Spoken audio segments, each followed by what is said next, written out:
ଆଜିକାଲି ବାପା ମା ମାନେ ପିଲାମାନଙ୍କୁ ଆଗ ଯେତେବେଳେ ନେଇକି ଆସୁଛନ୍ତି କ'ଣ ନା ପିଲାଟା ସବୁବେଳେ ମୋବାଇଲ ଗେମ୍ ଖେଳୁଛି ତାକୁ ନିଶା ହେଇଗଲାଣି। ପ୍ରଥମ କଥା ହେଲା ମୁଁ ସେମାନଙ୍କୁ ପଚାରୁଛି ଆପଣଙ୍କ ଘର ଭିତରେ ସବୁଠାରୁ ଅଧିକା ମୋବାଇଲ କିଏ ୟୁଜ୍ କରୁଛି? ବାପା ମାଆକୁ ଅନାନ୍ତି, ମା ବାପାକୁ ଅନାନ୍ତି। ଆକ୍ଚୁଆଲି ବାପା ମା ମାନେ ବେଶୀ ୟୁଜ୍ କରନ୍ତି, ତ ପିଲା ବି ସେଇଟା ଶିଖେ। ଆମେ ଆକୁ କେତେବେଳେ ନିଶା ବୋଲି ଭାବିବା, ଯେମିତି ମଦ ଗଞ୍ଜେଇ ଭାଙ୍ଗ ପାଉଡ଼ର ଯେମିତି ଗୋଟେ ନିଶା, ଇଏ ବି ଗୋଟେ ସେମିତି ଗୋଟେ ନିଶା। ଯେମିତି ମୁଁ ଏଇଟା ଦେଖିବି, ଏଇଟା ହେଉଛି ମଣିଷର ଖପୁରି ବା ସ୍କଲ୍ ବୋଲି କହନ୍ତି। ଆକୁ ଯଦି ଆମେ ଖୋଲିଦେବା, ଏଇଟା ହେଉଛି ମସ୍ତିଷ୍କ। ମସ୍ତିଷ୍କରେ ଏଠି ଗୋଟେ ରିୱାର୍ଡ଼ ସେଣ୍ଟର ବା ପୁରସ୍କାର କେନ୍ଦ୍ର ଅଛି। ଜଣେ ଯଦି ମଦ ପିଇଲା କି ଗଞ୍ଜେଇ ଟାଣିଲା, ଆ ଭିତରୁ ସ୍ନାୟୁସ ବାହାରେ, ତାକୁ ଗୋଟେ ଏକ୍ସାଇଟିଂ ଲାଗେ। କିନ୍ତୁ ସେଇ ନିଶାଟା ଯଦି ସେ ମୋବାଇଲ ଗେମ୍ରୁ ପାଇଲା, ତାହେଲେ ସେଇଟା ବି ଗୋଟେ ନିଶାରେ ପରିବର୍ତ୍ତନ ହେଇଯିବ। ନିଶା ବୋଲି କେତେବେଳେ ଜାଣିବା? ଜାଣିବା ଗୋଟେ ଲୋକଟେ ଜାଣୁଛି ଯେ ମୋତେ ଏତିକି ସମୟ ଗେମ୍ ଖେଳିବା କଥା, ତାଠୁ ଦେଖିଲା ବେଳକୁ ଅଧିକା ଅଧିକା ଖେଳୁଛି। ସେ ତ ଅଳ୍ପ ଖେଳିଲା ବେଳକୁ ତାକୁ ଏତେ ମଜା ଲାଗୁନି। ଯଦି ଗେମ୍ ନ ଖେଳିବ, ଛାତି ଧଡ଼ ଧଡ଼ ହେବ, ଛାନିଆ ଲାଗିବ, ଭୟ ଲାଗିବ। ସେ ଜାଣିବ ମୁଁ ଗେମ୍ ଖେଳିଲା ପରେ ଯୋଗୁଁ ମୁଁ ସ୍କୁଲ କଲେଜ ଯାଇପାରୁନି, ମୋ ଚାକିରି କାମ କରିପାରୁନି, ମୋର ଶରୀର ଆଖିରେ ଅସୁବିଧା ହେଉଛି। ତଥାପି ସେ ଯେତେବେଳେ କରିବ, ଆମେ ତାକୁ ଜାଣିବା ଏଇଟା ଗୋଟେ ନିଶା ହେଲାଣି। ତେଣୁକରି ଏହା ଯେତେବେଳେ ହେଉଛି, ମଣିଷର ଭାବନା ବ୍ୟବହାର ଏସବୁରେ ପରିବର୍ତ୍ତନ ଘଟୁଛି। ମାନେ ଗୋଟେ ନେଗେଟିଭ୍ ଚିନ୍ତାଧାରା ଆସୁଛି।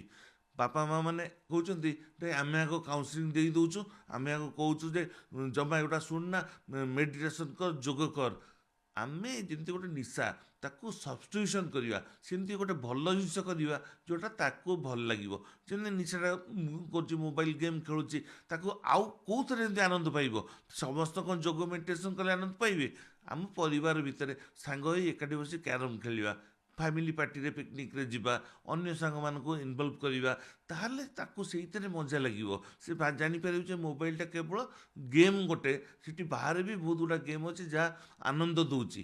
କାରଣ ଯେତେବେଳେ ଜଣେ ଫୁଟବଲ ଖେଳେ, କ୍ରିକେଟ୍ ଖେଳେ, ବାହାର ଲୋକମାନଙ୍କ ସାଙ୍ଗେ ଖେଳିବ, ଯଦି ହାରିଗଲା ସେମାନଙ୍କୁ ମୁହଁରେ ଦେଖା ହେଇଗଲା। ଅନଲାଇନ୍ ଗେମ୍ରେ କ'ଣ ହୁଏ ନା, ଭର୍ଚୁଆଲ୍ ପିଲାମାନଙ୍କ ସାଙ୍ଗେ ସେ ଖେଳେ।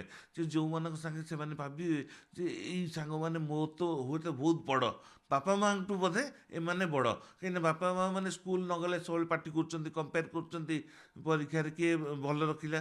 କାହିଁ ବାପା ମାଆଙ୍କ ଆଗ ଦାୟିତ୍ୱ ନୁହେଁ ଗୋଟେ ପିଲାଟେ ସ୍କୁଲରୁ ଆସିଲା, ଆଜି କ'ଣ ମଜା କଲୁ, ଆଜି କ'ଣ ଏନ୍ଜୟ କଲୁ, ସେଇଟା ଯଦି କହିବେ, ପିଲାଟି ଆପଣଙ୍କ ସାଙ୍ଗେ ସାଙ୍ଗ ଭଳିଆ ମିଶିବ, ତା'ର ବ୍ୟବହାର ବି ପରିବର୍ତ୍ତନ ଘଟିବ।